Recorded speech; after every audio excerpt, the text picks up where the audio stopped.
በስመ ስላሴ በስመ አብ ወወልድ ወመንፈስ ቅዱስ አሃዱ አምላክ አሜን። ሰላም እግዚአብሔር አምላክ መስኩላትኩም ይኹን። ስድራ እግዚአብሔር አምላክ ከመይ ውዕልኩም? ኣነ እግዚአብሔር ይመስገን። ክብሪ ይስፋሕ መድኃኔዓለም ኣቦይ። ከምቲ ኣነ ጽቡቕ ዝወዓልክዎ ድማ ጽቡቕ ውዕልኩም ክትኮኑ ናይ ኩሉ ግዜ ተስፋይን ትምኒተይን እዩ። አሜን። ስንክሳር እዚ ወርሃ ጥሪ ዕለት 1 ባሕቲ ሰላም፣ ባሕቲ ጥዕና፣ ባሕቲ ድሕነትን ባሕቲ ስርየትን ይግበረልና አሜን። ስንክሳር ድሰምዕ ዘንብብ ፍቕሪ ጎይታ ኣብ ልቡ ይዕንብብ። ሓለዋን ጸሎትን ተረዳእነትን ናይ ቅዱሳን ድማ ይረክብ።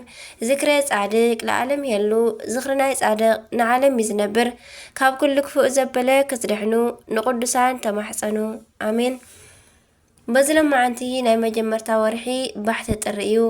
መሐጎሲትና ባሕቲ ይግበረልና። ባሕቲ ሓጎስ፣ ባሕቲ ጥዕና፣ ባሕቲ ሰላም፣ ባሕቲ ፍቕሪ፣ ባሕቲ እምነት፣ ባሕቲ ንስሓ ይግበረልና። በረከትን ኣመላድነታን ጣዕማን ፍቕራን ኣደነታን ለውሃታን ናይ ቅድስተ ቅዱሳን ንጽህተ ንጹሃን ቅድስት ድንግል ማርያም ኣዴና ምስኩላትና ይኹን። ወላዲተ ኣምላክ ኣዴ ልሳን አንደበት ክነኒ በዝለማዓንቲ ክብረ በዓል ናይ ቀዳሜ ሰማዕት ድሕሪ ጎይታናን ኣምላኽናን መድሓኒናን ኢየሱስ ክርስቶስ ብሰማዕትነት ዝሓለፈ 34 ዓመተ ምህረት ቅዱስ እስጢፋኖስ ልደቱን ሰማዕትነቱን በዚ ዕለት እዩ። በረከትን ረድኤትን ናይ ቅዱስ እስጢፋኖስ ሊቀ ዲያቆናት ቀዳሜ ሰማዕት ምስኩላትና ይኹን። ወርሓዊ በዓል ድማ ልደታ ለማርያም እዩ። በረከትን ረድኤትን ናይ ቅድስተ ቅዱሳን ንጽህተ ንጹሃን ድንግል ማርያም ኣዴና ምስኩላትና ይኹን አሜን።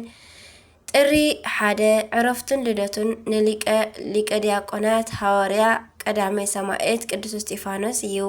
ቅዱስ እስጢፋኖስ ሊቀ ዲያቆናት እስጢፋኖስ ማለት ናይ ግሪክ ቃል ኮይኑ አክሊል ማለት እዩ።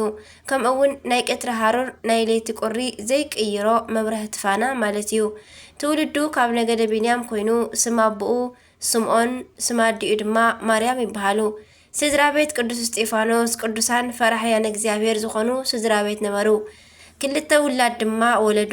ይሁዳ እስጢፋኖስ ቅዱስ እስጢፋኖስ ኦሪትን መጻሕፍትን ነቢያትን አጠናቂቁ ዝተምሃረ እዩ ነይሩ።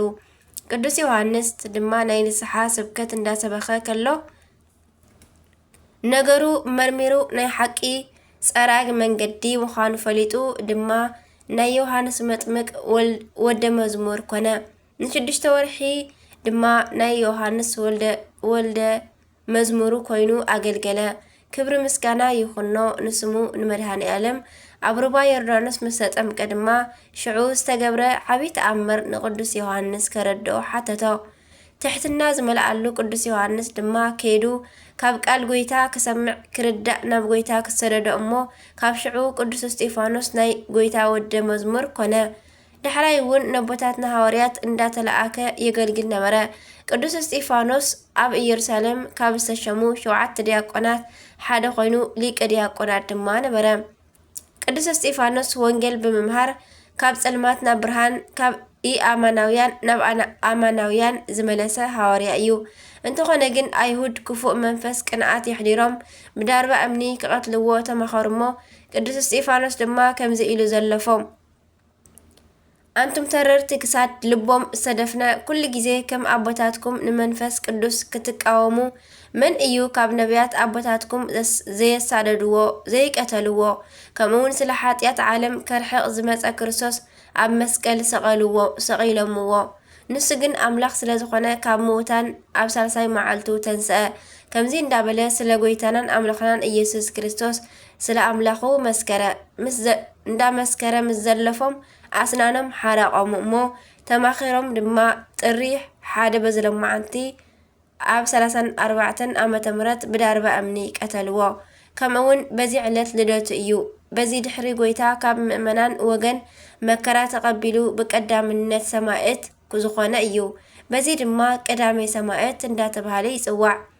ሊቀ ዲያቆናት ዝበሃለሉ ምክንያት ድማ ክቡራን ኣቦታትና ካብቶም 7 ዲያቆናት ከም ሓለቓ ገይሮም ስለ ዝሸምዎ እዩ።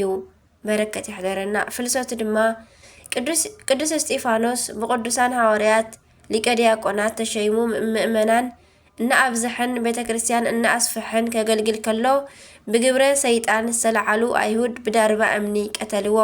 በዚ ሰማዕትነቱ ድማ ቀዳሜ ሰማዕት ተባሃለ።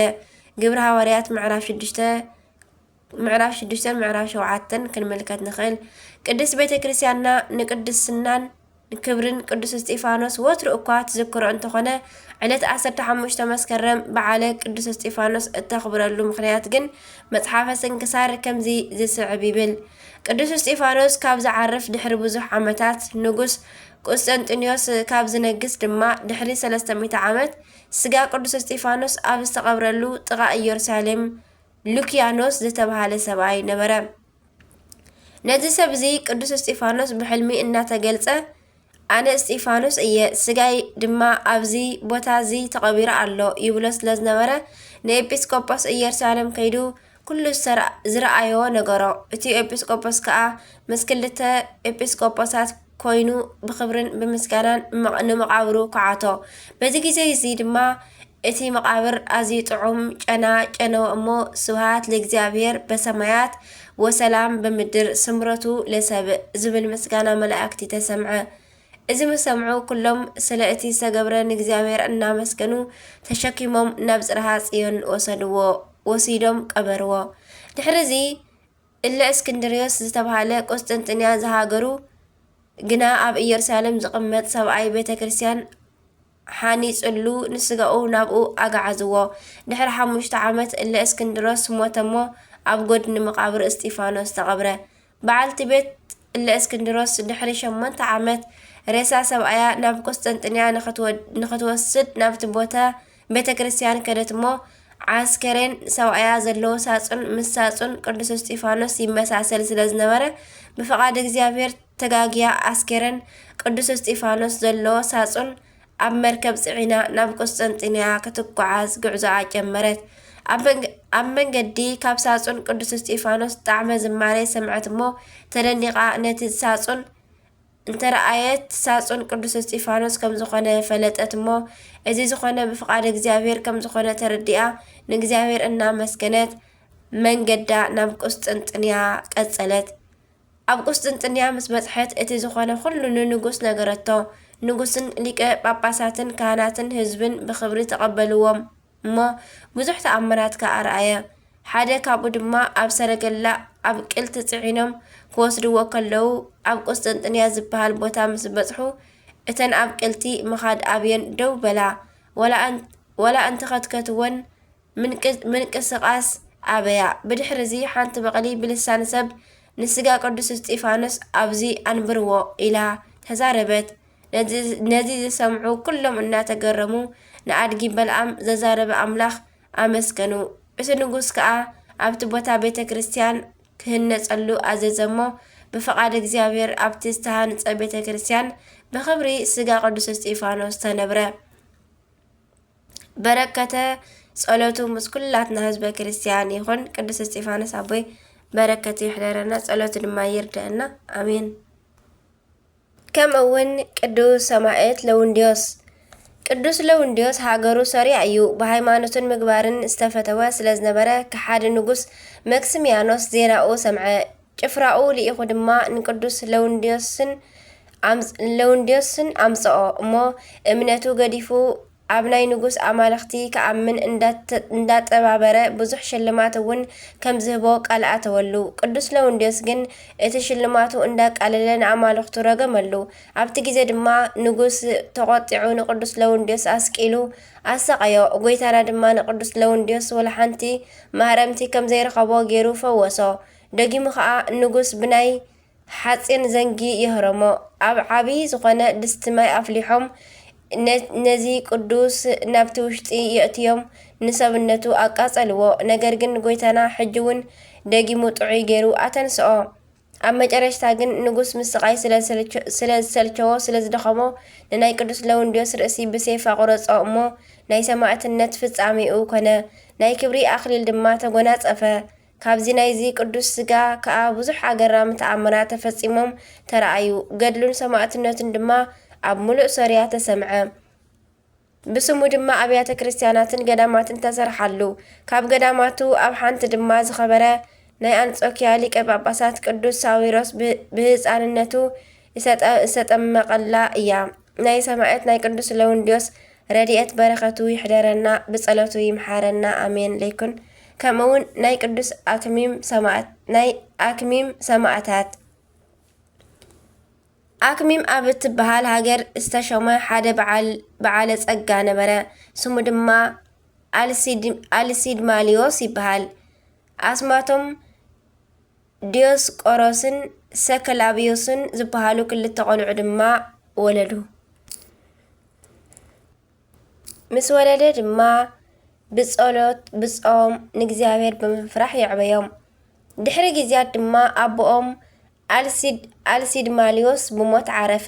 እዞም ክልተ ኣሕዋት ድማ ናይ ምንኩስና ነገር እንዳተመነዩ ከለዉ ዝተኣዘዘ መልኣኽ ናብኦም መጺኡ ናብ ናይ ገዳማዊ ኣቡነ ሙሴ ገዳም ክኸዱ ኣዘዞም። ከም ዝተኣዘዙ ድማ ከይዶም መንኩሶም ብዓቢ ተጋድሎ እንዳነበሩ ዓበይቲ ተኣምራት ክሳብ ዝገብሩ ኮኑ። ከሓደ ንጉስ ዲዮቅልጥያኖስ ንናይ ክብሪ ንጎይታና ክሒዱ ጣዖት ምምላኽ ኣብ ዝጀመረ ግዜ ንጣዖታት ዘይሰገደ ክርስቲያን ምእንቲ ክቐትል መኮንን ንናይ እንዴና ጨካን ገዛኢ ንኣርያኖስ ኣዘዞ። ጨካን ኣርያኖስ ድማ ኣብ ከተማ ኣክሚም ኣብ ዝበጽሐ ግዜ ብመጀመርታ ንኣባ ቡኑድያስ ሒዙ ኣሲሩ ኣሰቐዮም። ሊቀ መላእክት ቅዱስ ሚካኤል ድማ ንቅዱሳን ዲዮስቆሮስን ሰክላቢዮስን ተገሊጹ ናብ መኮንን ከይዶም ምእንቲ ክምስክሩን ሰማዕት ክኾኑን ነገሮም። ንሳቶም ድማ ታሕሳስ ዕለት 24 መነኮሳት ኮይኖም ናብ ናይ ሰማዕትነት ኣደባባይ ከዱ። ኣብ ከተማ ኣክሚም ኣብ ዝበጽሑ ድማ ኣብ ናይ ጎይታና ናይ ልደት መዓልቲ ብዙሓት ክርስቲያን ምስ ቤተሰቦም ኣብ ውሽጢ ቤተ ክርስቲያን ኮይኖም ንምስክርነት ተቐራሪቦም ረኸብዎም እሞ ኣባ ቡኑድያስ ድማ ክቅድስ ኣትዩ እንዳቀደሰ ከሎ ጎይታና ኣብ ልዕሊ መሰወኢ ተቐሚጡ መላእክቲ ኣብ ዙርያኡ ከቢበሞ እንዳመስገንዎ ሰማዕታት ተመልከቱ። ጎይታና ድማ ነቲ ቁርባን እንዳኣልዓለ ኣብ ኢድ ካህን ብምግባር ንስተኣክቡ ከቁርቦም ከሎ ቅዱሳን ብግልፂ ተመልከቱ። በቲ ግዜ ድማ መኮንን ኣርያኖስ ፈጢኑ መጺኡ ኣብ ቤተ ክርስቲያን ንዝነበሩ ናይ ተዓዲ ሓለቓታት ብሕዋፋን ውንን ንዝተባሃሉ ክሳዶም ቆረጸ። ቀጺሉ ድማ ንዲያቆናትን መዘምራንን ንኹሎም ኣገልግልትን ደሞም ካብ ኣንፈት ቤተ ክርስቲያን ወፂኡ 20 ክንዲ ዝኣክል ክሳብ ዝውሕዝ ንኣዋልድን ንህፃናትን ወሲኹ ንወለሓደ ከየትረፈ ሓረዶም። ድሕሪኡ ኣርያኖስ ንኤጲስቆጶስ ኣባ ቡኑድንን ንቅዱሳን ዲዮስቆሮስን ሰከላቢዮስን ወሲዱ ንጣዖታት ምእንቲ ክሰግዱ ኣዘዞም። ኣርያኖስ ድማ እዞም ቅዱሳን ንጎይታና ብምእማን ኣብ እምነቶም ከም ዝጸንዑ ተመልኪቱ የዕጽምቶም ክሳብ ዝፈላለ ኣሰቐዮም። ሊቀ መላእክት ቅዱስ ሚካኤል ድማ መጺኡ ኣድሓኖም። ናይ ኣርያኖስ ጭፍራታት ዝኾኑ ኣብ ላዕለዋይ ክብሪ ዝነብሩ ኣስማቶም ኮርዮንን ፊሊሞናን ምስ ካልኦት 40 ጭፍራታት ነዚ ተኣምር ኣብ ዝረኣዩ ግዜ ብጎይታና ኣሚኖም መስከሩ። ንሶም ድማ ታሕሳስ 30 ናብ እሳት የእተውዎም እሞ ናብ ናይ ሰማዕትነት ኣክሊል ተጎናጸፉ። ኣብኡ ካብ ዝተኣከቡ ሰባት ድማ ወለሓደ ከየገደዶም ብፍቓዶም ንናይ ጎይታና ክብሪ እንዳመስከሩ ዘሊሎም ናብቲ እሳት እንዳኣተዉ ሰማዕትነቶም ብዓወት ፈጸሙ። ቅዱስ ዲዮስቆሮስን ሰከላቢዮስን ድማ ተኣሲሮም ከለዉ መልኣክ ቅዱስ ሚካኤል ተገሊጹ ምስክርነቶም ምእንቲ ክፍጽሙ ነገሮም። ኣብ ዝወግሐ ግዜ ድማ ጨካን ከሓዲ ንጣዖቱ ስገዱ ምስ በሎም እምቢ በልዎ። ንሱ ድማ ንናይ ቅዱስ ዲዮስቆሮስን ክልቲአን የዒንቱ ኣውለቐን። ነገር ግን ቅዱስ ዲዮስቆሮስ ንዝወፃ የዒንቱ ካብ ልዕሊ መሬት ኣልዒሉ ናብ በቦትአን መለሰን። ሉክዮስ ዝተባሃለ መኮንን ድማ ነዝርእዩ ብጎይታና ኣሚኑ ምስ ሰራዊቱ ናብ እሳት ተደርብዩ ብሰማዕትነት ዓረፈ። ኣርያኖስ ድማ ንበዓል ዲዮስቆሮስን ሰከላቢዮስን ክሳዶም ብሰይፍ ምእንቲ ክቁረፁ ኣዘዘ። ጎይታና ድማ ምስ ቅዱሳኑ ተገሊጹ ዓብይ ቃል ኪዳን ኣተወሎም። ድሕሪኡ ንናይ ቅዱስ ዲዮስቆሮስ ክሳድ ቆረፁ። ንሰከላቢዮስ ግን ካብ መዓንጥኡ ቆረፅዎ። ን24 መነኮሳት ድማ ካብ ቆሞቶም سنتهم ناي كلهم سماعت النت كأطري حدا تفصمه بركة محضرنا أب كتما أكميم سماعت زخانو دما بتغلالا قصرم شمون تشحن حدا 140 كنا نايزم سماعتات رديئت بركة محضرنا بسألتهم يمحارنا أمين بركتهم يغفلنا رحس بحتي بروخ قنيات لدت دما يقبلنا أمين بركة نايز كان سماعتات إزي علات يغفلنا أمين علات ጥሪ ሓደ ዝኽበሩ ዓመታዊ ናይ ቅዱሳን በዓላት ቅዱስ እስጢፋኖስ ቀዳማይ ሰማዕት ሊቀ ዲያቆናት ቅዱሳን ሰማዕታተ አክሚም ቅዱሳን ዲዮስቆሮስን ወሰከላቢዮስን ቅዱስ ለውንዲዮስ ሰማዕት አባ መቃርስ ሊቀ ጳጳሳት ወርሓዊ በዓላት ድማ ልደታ ለማርያም ቅድስት ድንግል ማርያም እግዝእትነ ቅዱሳን ኢያቄምን ወሃናን ወለዳ ቅዱስ ራጉኤል ሊቀ መላእክት ቅዱስ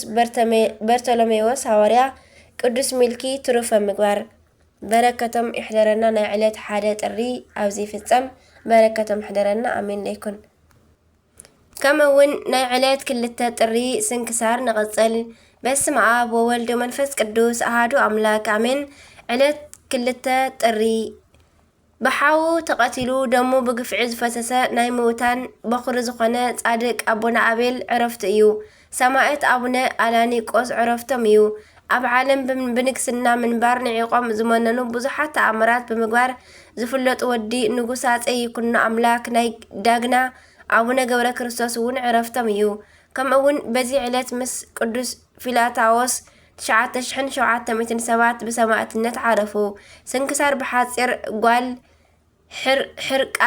ጓል ሕርቃስ ሕልሚ ትትርጉም ነቢት ሳቤላ بسماعتነት ዓረፈት بمالت زتقصا قدستي سابيلاون سماعت عرفتا ايو بركة محضرنا امين ابا تيوناس عرفتم ايو ازي قدوس ابو تفسامة سماعت قدوس بيتروس دتمقو ناي اسكندريا ليك باباسات ايو دحر ايدما قدوس بيتروس اناغونس تسنتن كشنان شومو اب وولد منفس قدوس حاده قص زبل كحادي اب هاجر اسكندريا أبستس زتنسأ جيزي أبا تيوناس انت مهارو ان بمسبلو أو جيزو فليو نزخف ناي كحدات هايمانوتو دما أطفأ أب زمن ازي عابي أبو دما حبيت سماعتات يحوات قوزموسن دميانوسن أديوم تيودادان بسماعتنا تعرفو أبا تيوناس دما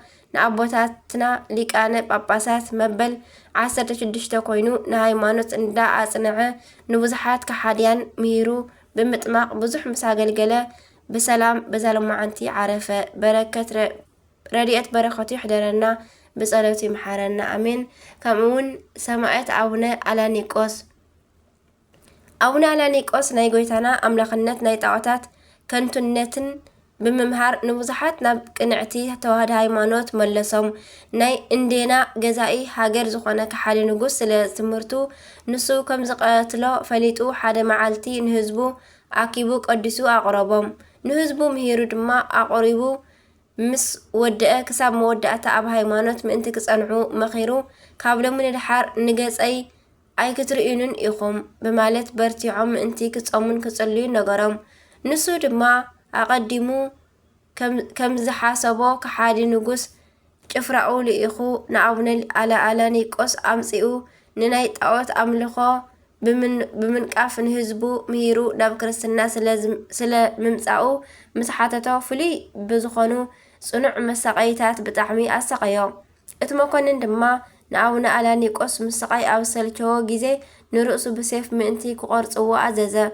أبونا አላኒቆስ ድማ ቅድሚ ሙማቱ ንሓደ መርከበኛ ንስጋኡ ናብቲ ወደብ ወሲዱ ምእንቲ ከቐምጦ ነገሮ ንሱ ድማ አቦና ከም ዝበሎ ንገበረ እሞ ምእመናን ድማ መጽዮም ንናይ አቦና ቅዱስ ስጋ ወሲዶም ኣብ ቤተ ክርስቲያን ብኽብሪ አንበርዎ ካብ ናይ ጻድቅ አቦና ስጋ ድማ ብዙሕ ተኣምራት ኣገራሚ ተኣምራታት ተፈጺሞም ተረኣዩ ረድኤት በረኸቶም ይሕደረና ብጸሎቶም ይምሓረና አሜን كمون أبونا ገብረ ክርስቶስ ዘዳግና ኢትዮጵያዊ ጻድቅ አቡነ ገብረ ክርስቶስ ወዲ ጻድቅ ንጉስ ሃፀይ ይኩኖ አምላኽን ወዲ ልዕልተ ወይንን ክኸውን ከሎ ንግስና ገዲፎም ብናይ መልአክ መራሕነት ናብ አክሱም ከይዶም ዝመነኑ ኣቦ እዮም።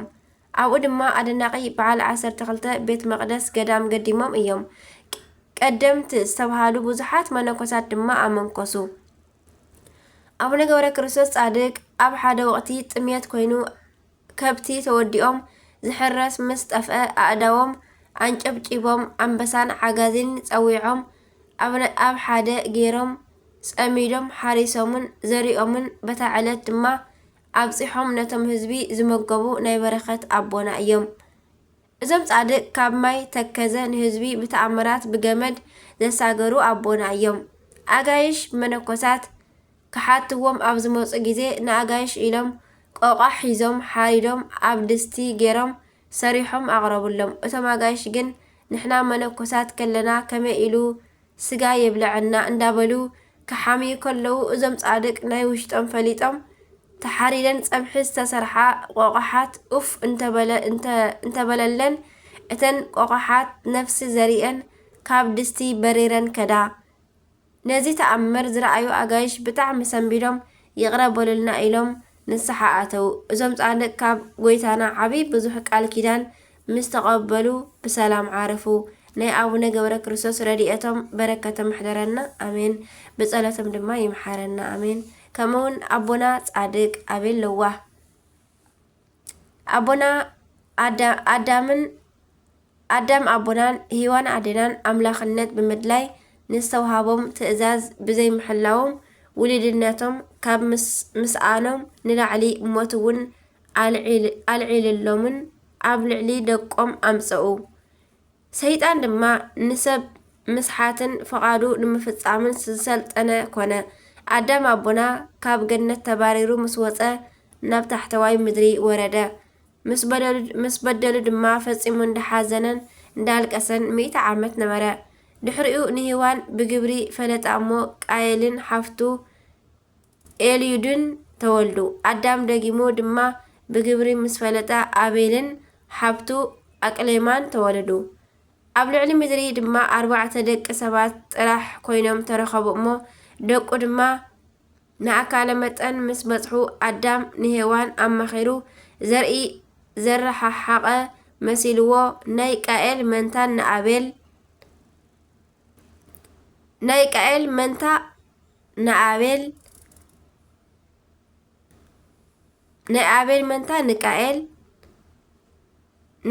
መንታ ድማ ንኣቤል ኣመርዓዎም። ናይ ቃኤል መንታ ዝኾነት ኣቤል ዝተመርዓዋ ኤልዩድ ንኣዳኣ ሄዋን እትመስል ብጣዕሚ ምልክዕቲ ጽብቕቲ ነበረት። ቃኤል ድማ በዚ ግዜ ቅንኣት ሒዝዎ ንኣዲኡ ሂዋን ኣነ ንናተይ መንታ ኣቤል ድማ ንናይ ባዕሉ መንታ ምምርዓው ይግብአና በላ። ኣዳም ድማ ነዚ ምስ ሰምዐ ብጣዕሚ ተጨነቐ። ንቃኤል ድማ ፀዊዑ ሓቢራ ምሳኻ ምስ ተወልደት መንታኻ ክትምርዖ ኣይግብአካን፣ እንተዘይኮይኑ ድማ ክልቲኹም ንእግዚኣብሔር መስዋእቲ ኣቕሪቡ እሞ ነቲ መስዋእቱ ዝተቐበለሉ ትኹን በሎ። ኣቤልን ቃኤልን ድማ መስዋእቲ ኣብ ዘቕረቡ ግዜ ኣቤል ነቲ መስዋእቱ ብንጹህ ልቢ ኮይኑ ስለ ዘቕረቦ እግዚኣብሔር ንመስዋእቱ ተቐበሎ። ንቃኤል ግን ኣይተቐበሎን። ቃኤል ድማ ፈጺሙ ሓዘነ። ሰይጣን ድማ በዚ ወቕቲ ናብ ቃኤል ጽግዕ ኢሉ እንታይ የሕዝነካ ኣሎ በሎ።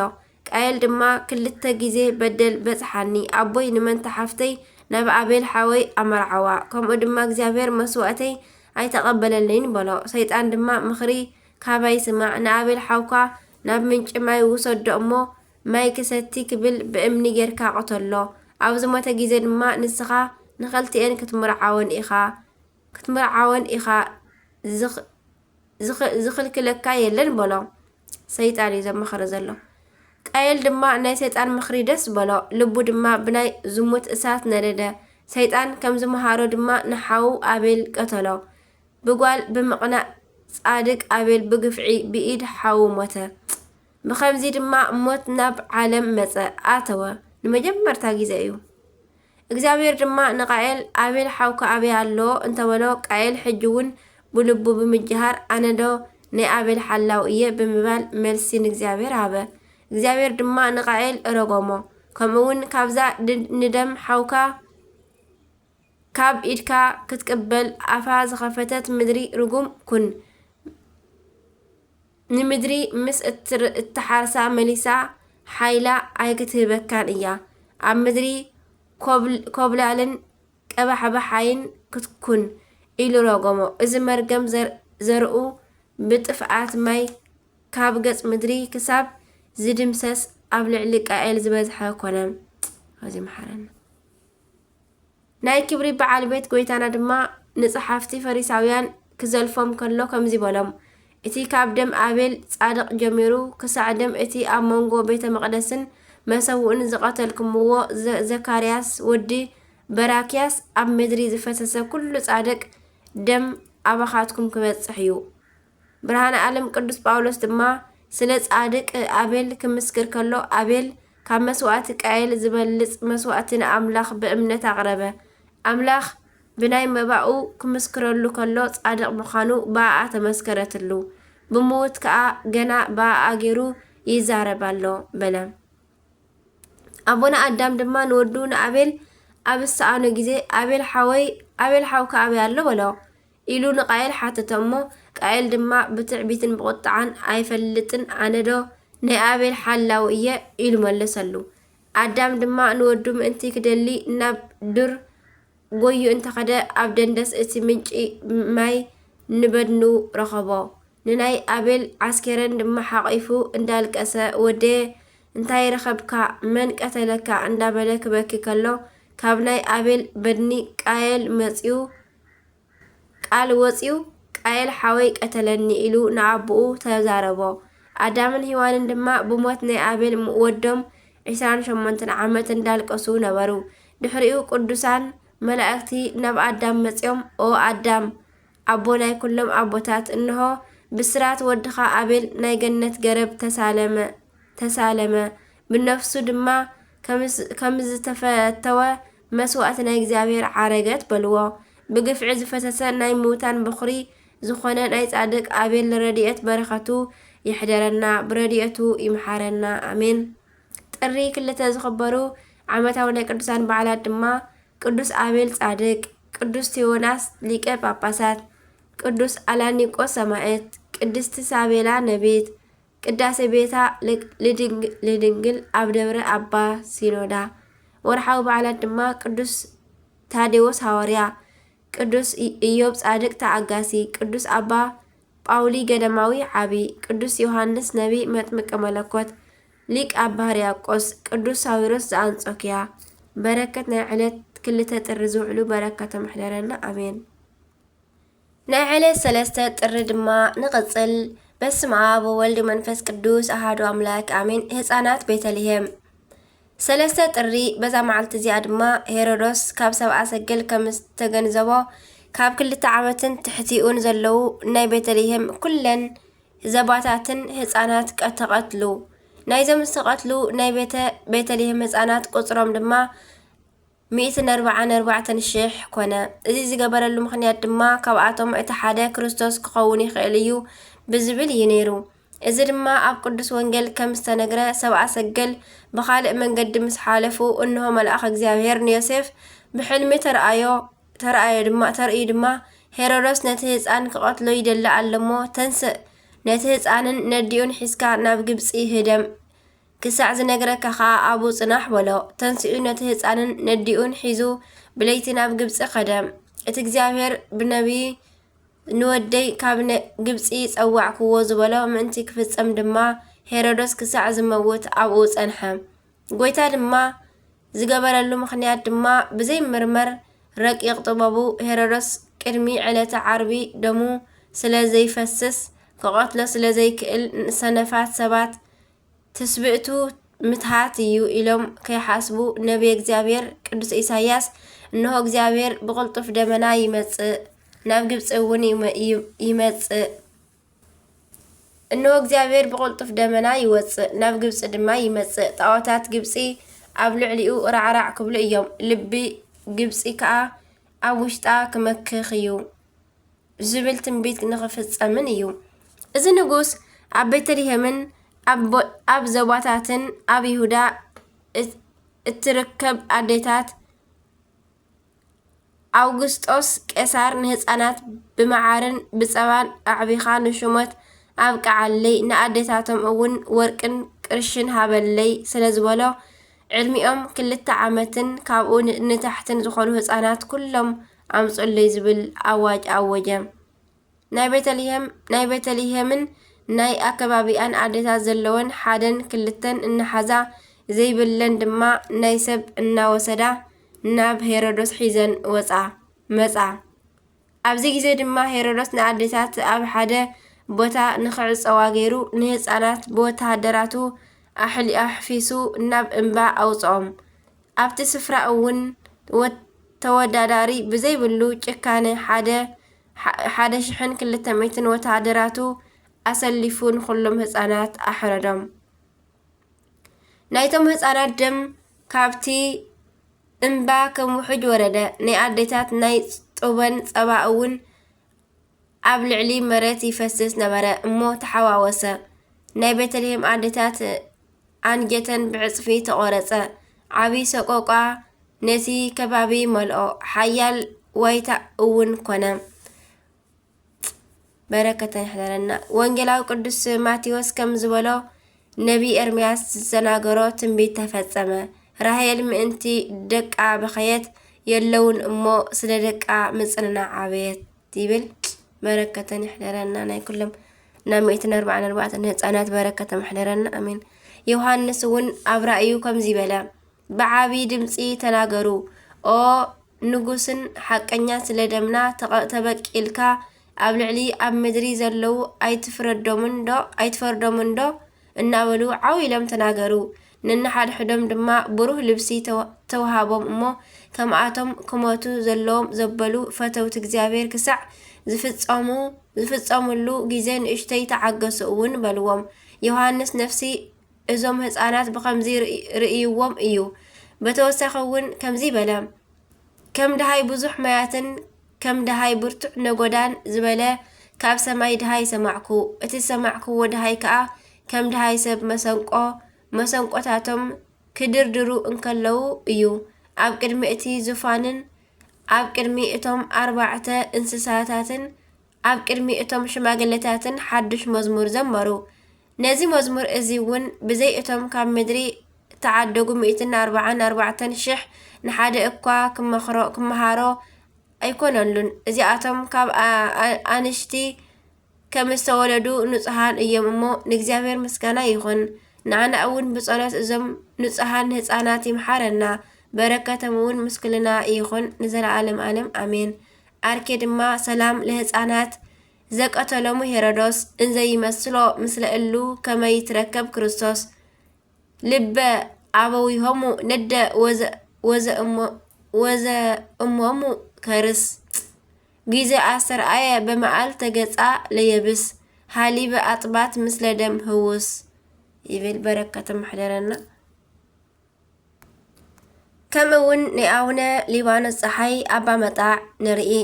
ከምኡን በዛ መዓልቲ እዚኣ ናይ ቅዱስ ኣቦ ኣቡነ ሊባኖስ ናይ ዕረፍቶም መዘከርታ እዩ። ኣቡነ ሊባኖስ ካብ ኣቦኦም ኣቡነ አብርሃም ካብ ኣዲኦም ንግስትን ኣብሮም ተወሊዶም ድሓር ንእሽተይ ምስ ዓበዩ ናብ ናይ መንፈሳዊ ትምህርቲ ኣተዉ። ትምህርቶም ብዝግባእ ምስ ወድኡ ከዓ ንኣካለ መጠን ኣኺሎም ስለ ዝነበሩ ወለዶም ከመርዓውዎም ደለይ እሞ ንሶም ግን ብምንኩስና ንምንባር ይሓስቡ ነበሩ። ወለዶም ግን ካብ ነገስታት ዘርኢ ዝኾነት ኣምፂኦምሎም መርዓ ተገይሩ ሙሉእ ቤተሰብ ደስ ኢልዎ ድግስ ተደገሰ። ድሕሪዚ ናብ እንዳ መርዑ ኣተውዎም እሞ ብድሕሪዚ ኣብ ሉቃስ ምዕራፍ 14 ፍቕዲ 26 ዘሎ ማንም ናባይ ዝመጽእ እኳ እንተሃለወ ኣቦኡ ኣዲኡ ሰበይቱ ደቁ ኣዕርኽቱ ንባዕሉ እውን ከይተረፈ እንተዘይገዲፉ ወዲ መዝሙረይ ኣይኮውንን ዝብል ብዕምቆት ተረዲኦም ንመርዓቶም ንሎማዓንቲ ምስ ኣቦይ ክድቅስ እየ በልዋ። ንሳ እውን ፈቓድ እግዚአብሔር ይኹን እሺ በለት። ከይዶም ድማ ደቀሱ። ልዑል እግዚአብሔር ከዓ ደስ ኢልዎ ፍርቂ ለይቲ መልኣኹ ንቅዱስ ገብርኤል ለኣኸሎም። ኣታ ንመንግስተ ሰማይ ሕሩይ ዝኾንካ ተኸታሊ ኢሉ እናመርሐ ናብ ገዳም ዳውናስ ወሰዶም። ኣብቲ ገዳም ዝነበሩ ኣበምኔት ኣባ ጳኩሚስ ብዝግባእ ስለ ምንኩስና ምሂሮም ንመዓርገ ምንኩስና ሂቦምን كيد أم مدر أجازيت أمهر إلهم بقدس جبريل مريحنت ب440 ዓመተ ምህረት መጹ ነውዓድና በዚ መሰረት ጻድቅ አባ ሊባኖስ በቅላ ኣብ ዝበሃል ቦታ ን7 ዓመታት ብጸሎት ብሱባኤ ብሃዋርያዊ ስራሕ ጸኒሖም እዮም። ብድሕሪ እዚ ብኣንፈት መቅደስ ጽዮን ጉድጓድ ፈልፊሎም ብብሕትውና ነበሩ። እዚ ኣብዚ ሕጂ እዋን ምልክቱ እምበር እቲ ጉድጓድ ከም ዝተሰወረ ሊቃውንቲ ቤተ ክርስቲያን ይሕብሩ። ኣብዚ ቦታ ኮይኖም ብዙሕ ተኣምራት ዝገበሩ እንትኾኑ ንኣብነት ዝኣክል ግን ዝሞተ ህፃን ኣተንሲኦም ብጸሎቶም ዝናብ ኣዝኒቦም ብበትሪ መስቀሎም ካብ ከውሒ ማይ ጸሎት ኣፈልፊሎም እዮም። ብተመሳሳሊ ኣብ ከባቢታት ትግራይን ናይ ሕጂ ኤርትራ ኣከባብን መጣዕ ተባሂሎም ይጽውዑ ነበሩ። ትርጉሙ ከዓ ዓረብ ናብ ግዕዝ ይትርጉሙ ስለዝነበሩ ማቴዎስ ማለት እዩ። መጣዕ ዝብል መጥዓይ ኢሎም እውን ዝትርጉምዎ ኣለዉ እዮም። ገዳም ደብረ ሊባኖስ እውን ባዕሎም እዮም ገዲሞምዎ እሞ ድሓር ግን ኪድ ውፃእ ኣብዚ ኣይክፍልኻን በሎም እግዚኣብሔር። ንሶም ግን ዝኹሉ ጽዒረ ገዲመስ ኢሎም ጉሃዩ። ንሱ ከዓ ብስምካ እዩ ክጽዋዕ፣ ንስኻ ግን እናዘርካ ካብ ከውሒ ማይ ጸሎት ጌርካ ህዝቢ ኣድሕን በሎም። ኣብ ኣኽሱም ካብ ዘለዓልዎም ሕቶታት ንጉስ ስለምንታይ ካብ ህዝቢ ገንዘብ ብዘይ ኣግባብ ትእክብ? ጳጳስ እውን ካብ እግዚኣብሔር ብነፃ ዝተቐበልካዮ ጸጋ ስለምንታይ ብነፃ ዘይተገልግል ኢሎም ሓተት እሞ ብድሕሪ እዚ ቀጥቀጥዎም፣ ቆቢዖም እውን ኣሕደግዎም። ድሕሪ እዚ ጸሎት ገይሮም ማይ ዝናብ ከልከልዎም። ኣቡነ መድሃኒነ እግዚእ ከዓርቁ 3 ግዜ ናብቲ ናይ ሕጂ እንዳ ኣባ ሊባኖስ ወረዱ እሞ እናተሰወሩ ምጽናሕ ኣበይዎም። 7 መዓልቲ ሱባኤ ምስ ኣተዉ ተረኣይዎም እሞ ዕርቂ እውን እሺ በልዎም እሞ ክዕረቕ እንተኾይነስ ገንዘብ ኣይብልዑ ብነፃ የገልግሉ በልዎም እሞ እሺ ኢሎም ኣብ ኣረቀይቲ ዝበሃል ንኽልቲኦም ማእከል ዝኾነ ቦታ ተዓረቑ። ብሓደ መዓልቲ ከዓ ምግቢ በቂሉ በሲሉ በሊዖም ሓደሩ። ዳግማዊ ኤልያስ ኢሎም ድማ ጸውዕዎም። ኣባ ሊባኖስ ቅድሚ ኣቡነ ኣረጋዊ እዮም ምንኩስና ተቐቢሎም። በዚ ምኽንያት ከዓ ካብ ኣርማንያ እውን ከይተረፈ እናመፁ ኣቦታት የመንኩሱ ነበሩ። ሃይማኖት ዘይብሎም እውን የጠምቁ ነበሩ። ብኸምዚ ዓይነት ተጋድሎን እግዚኣብሔር ኣገልጊሎም ብሰላም ዓረፉ። ሃፀይ ገብረ መስቀል እውን ቤተ ክርስቲያኖም ኣስሪሕሎም እዩ። ንእግዚኣብሔር ኣምላኽና ምስጋና ይኹኖ። ንዓና እውን ብጸሎት እዞም ቅዱስ ኣቦና ይመሓረና። በረከቶም እውን ምስ ኩለትና ህዝበ ክርስቲያን ይኹን ዘለዓለም ዓለም ኣሜን። ኣርኬ ድማ ከምዚ ይብል ሰላም ለሊባኖስ እምቤተ አብሁ ዘወፃ ከመቃለ መልአክ ሰምአ ኩኩሃ ዘቢጦ ማየ አንቃ ሰላም ለአድሃኒ ወአዲ አስትአ በውስተ ገዳም ምስሌሁ ዘነበሩ ስንአ በረከተ መሕደረና አቡነ ሊባኖስ አቦና አሜን። ከምኡውን በዛ መዓልቲ እዚኣ ናይ ደቂ ኣንስትዮ ፀጉሪ እናሰርሐ ዝነብር ዝነበረ ነገር ግን ማዕበል ሓጢኣት ግን ዘየስጠሞ ናይ ኣባ ኣሞን መዘከርታ እዩ። በረከቱ ምስ ኩላትና ይኹን ዘለዓለም ዓለም አሜን። ኣርኪኡ ድማ ከምዚ ይብል ሰላም ለአሞን ዘእቁብ መከየዱ እሙግአተ ሶክ በሊህ በውስተ ኩሉ መንገዱ ከመይንሳ አስበ ወይሳየጥ ለማዕዱ ስእርተ አንስ እንዘይጸፍር በእዱ ለባህር ኃጢአት ይክህለ ያስጥሞ ሞገዱ ይብል። በረከቱ ይሕደረና። ናይ ኩሎም ቅዱሳን ጻድቃን ኩሎም ሰማዕታት በረከተ መሕደረና አሜን። ንእግዚኣብሔር ኣምላኽና ምስጋና ይኹን። ንዓና እውን ብጸሎት እዞም ኩሎም ቅዱሳን ይምሓረና ካብ በረከቶም ድማ ይክፈለና አሜን።